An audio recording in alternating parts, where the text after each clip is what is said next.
काल रात्री देवेंद्र फडणवीस यांची अमित शहा यांच्यासोबत बैठक झाल्याची माहिती मिळतेय। देवेंद्र फडणवीसांकडून अमित शहांनी विधानसभा निवडणुकीचा आढावा घेतल्याची शक्यता वर्तवली जातेय। यासोबतच सध्या चर्चा सुरू असल्याच्या मंत्रिमंडळ विस्ताराच्या अनुषंगाने सुद्धा या दोन्ही नेत्यांमध्ये संवाद झाल्याची शक्यता आहे। काही आमदार आणि खासदारांनी सुद्धा अमित शहांची भेट घेतल्याचं समजतंय। अधिक अपडेट या संदर्भातली आपण जाणून घेणार आहोत। मिकी घई आपले प्रतिनिधी आपल्या सोबत आहेत सध्या।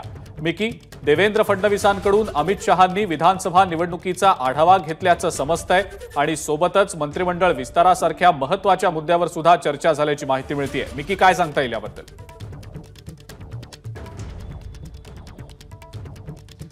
जर आपण बघितलं तर अमित शहा काल रात्री उशिरा पुण्यामध्ये दाखल झाले। स्वतः देवेंद्र फडणवीस असतील, राज्याचे उपमुख्यमंत्री, त्याचबरोबर चंद्रकांत दादा हे सगळे त्या ठिकाणी उपस्थित होते त्यांना एअरपोर्टवर रिसीव्ह करण्यासाठी।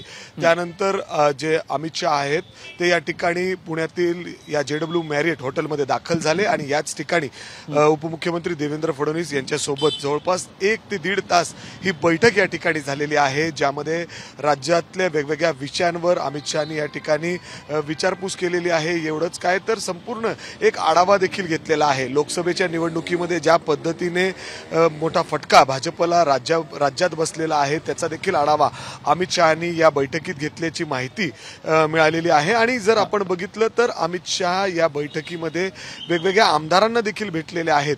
आज जसं आपल्याला माहिती आहे की राज्याचं जे अधिवेशन आहे भाजपचं ते पुण्यात या ठिकाणी पार पडते आणि त्यानिमित्ताने मोठे मोठे जे सगळे राज्यभरातील नेते आहेत ते या ठिकाणी उपस्थित आहेत। स्वतः अमित शहा त्या ठिकाणी जवळपास 11:30च्या सुमारास पोहोचणार आहेत। अमित शहा त्या ठिकाणी या सगळ्या नेत्यांना त्या ठिकाणी भाषण देखील करणार आहेत।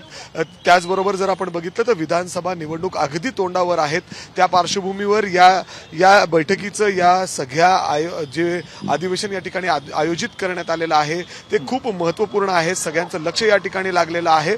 आणि आता जर आपण बघितलं तर स्वतः उपमुख्यमंत्री देवेंद्र फडणवीस याच हॉटेलमध्ये आहेत, अमित शहा देखील याच हॉटेलमध्ये आहेत। काही वेळातच ते इथून ज्या ठिकाणी हे आयोजन करण्यात आलेलं आहे बालेवाडी त्या ठिकाणी पोहोचतील। मात्र जर आपण बघितलं तर रात्री अशा पद्धतीने खूप महत्त्वपूर्ण हालचाली या ठिकाणी झालेल्या आहेत।